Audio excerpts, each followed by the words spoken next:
মানুষের টাকা পয়সা থাকলে মানুষের মন থাকে না। আবার মনে করো যে অনেকেই যারা বলতেছে কফিলের ৭টা বিয়ে করছে, কফিলের চরিত্র খারাপ।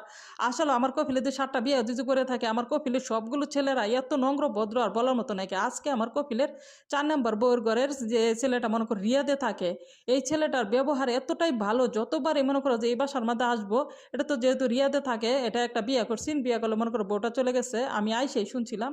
আর এখন পর্যন্ত কিন্তু বিয়ে করে নাই। আর আমার কফিলের মনে করো যে একটা ছেলেরা মনে করো যে একটু বিড়ি সিগারেট কোনো কিচ্ছু আজ পর্যন্ত খায় নাই। আর এই ছেলেটাই আসলে মনে করো যে এখন কি বলবো, আজকা আইসা এরা মনে করো যে আমার কপিলের এই বাসার মধ্যে যেহেতু 6টা পোলাপান, তো 6টা পোলাপান রে 6টা লেপ কিনে দিতে গেছে, 6টা কম্বল কিনে দিতে গেছে, আমার লাগেও একটা একটা আনছে। তো মজার বিষয় হয়েছে কি জানো, আমি যে বালিশটার মধ্যে তাই, যে আমার বলতেছে এই বালিশটা ফালাই দে, নতুন বালিশ এনে দিছে, এই বালিশটা আমি রাখার লাগে। তে আমার কথা হয়েছে, আমি আসার সাথে সাথে মনে করো যে আমি এই বালিশটা ভালোভাবে দইয়া খোলায় মনে করো এত বছর ধরে আমি হিতান দিতেছি, ঠিক আছে, মাথায় দিই। তো এই বালিশটা আমার ফেলে দিতে বলতেছে, এটা ফালাই না দেখে কফিলের ছাড়া আমার সাথে এমন ভাবে রাগারাগি করতেছে যে এই বালিশের মধ্যে এমন কি আছে।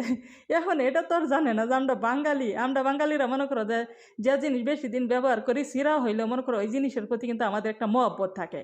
আর তারা কি করে, প্রতি মাসে মাসে 6 মাস পর পর মনে করো যায় সব কিছু পাল্টায়, মনে করো ঘরের জিনিস মিনিস থেকে শুরু করে সম্পূর্ণ জিনিস কিন্তু ফেলে দেয়, কিন্তু আমরা ফালতে পারি না। আর এই যে এই কারণে মনে করো যে কপিলের স্যার হ্যাঁ এত পরিমাণে তেজাতেজি করতেছে, আচ্ছা থাক, সমস্যা আর